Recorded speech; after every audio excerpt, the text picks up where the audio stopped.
guys, Helen Hartsmith here. Guess who I got? I got Cathy in front of the camera. Look, it's the two of us in front of the camera. Today! Welcome back to the Heart of the Witches Path YouTube channel.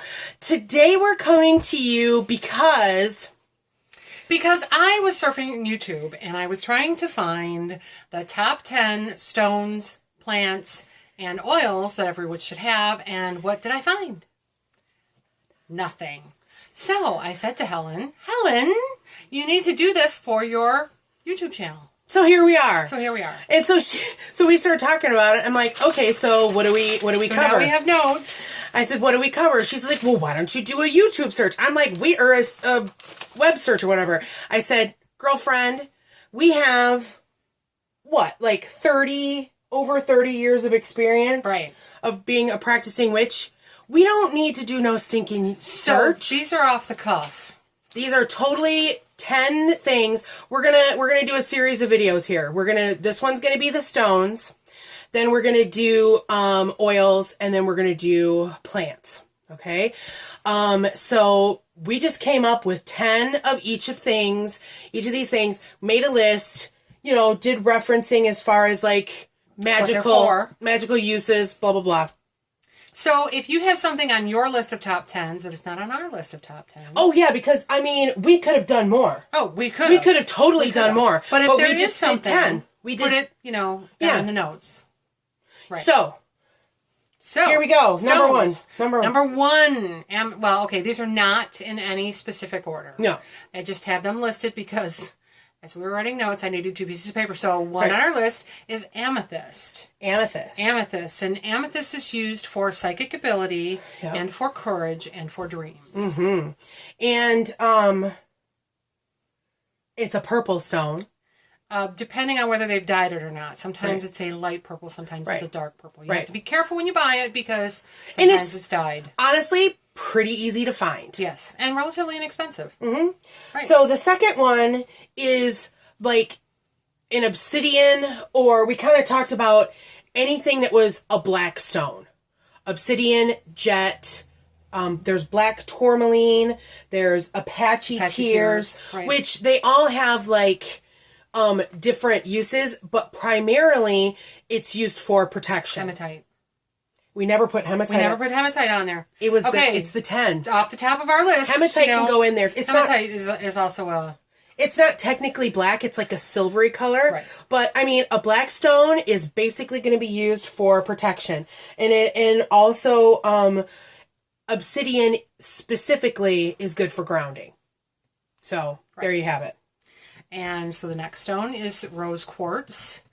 And that can be used for love, happiness, and self-esteem if you have an issue with your self-esteem. And as you can guess by the name, it's pink. Purple. It's pink, yes. It's rose gold. And it is also relatively easy to find, being rose quartz. Right. I was trying to think, do I have anything? And I've got, my stones are like kind of close to me, but I don't think there was rose quartz in there. Yes, there was. There was? Okay, yes, but we're not going to dig through that. We're not going to deal with that. If you want to see something, it's easy enough to do a web search. Right. And it's different though. You have to do, depending on what you're looking for, raw or polished. Right. Because it'll be two different looks. Right. So number 4, moonstone. If you're a woman, I feel specifically that every woman should have a moonstone.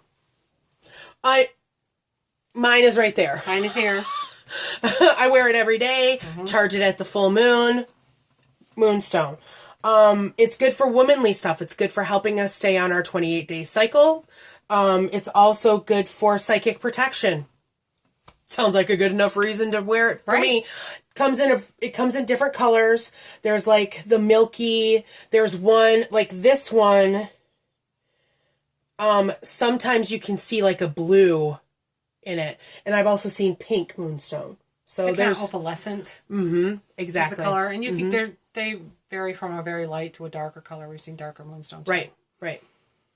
5 is clear quartz. That's kind of like your most common go-to thing. You can use it for a lot of different things, but I use it personally for amplifying a spell or for cleansing. Right. And you can get them pretty much anywhere.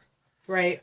Yeah. Oh yeah, you'll find it in jewelry. You'll find it in stones. You'll find it. I mean, I've got a clear quartz pendant that's like a shard that's about this long. Right. So you'll find it in a lot of different forms. And it's easy to come by and relatively inexpensive. Right.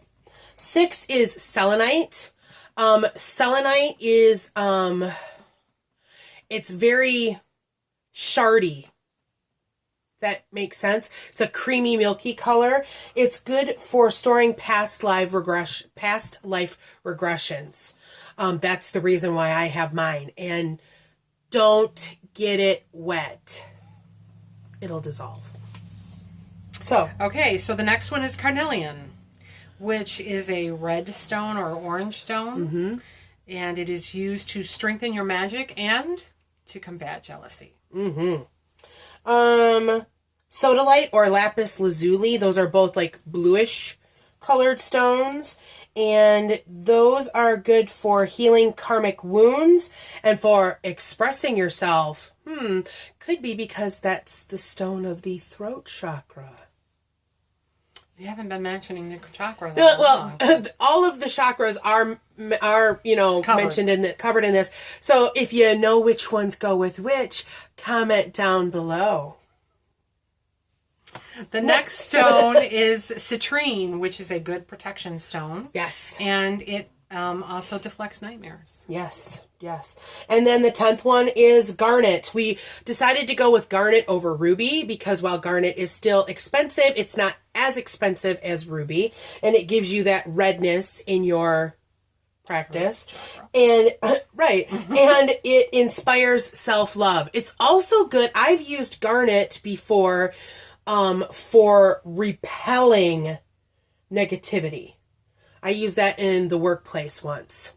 So that's an excellent place to use it. Ooh, right? Definitely. So there you have it. Top 10 stones every witch should have. If you have more for that list, make sure you comment below. Definitely. Oh yeah, because we didn't talk about malachite. I mean, we didn't talk about bloodstone. There's a lot that we didn't talk about. So what are your favorite stones? Hit subscribe if you haven't. Hit like if you learned anything from this. And we'll see you in the next video. Bye.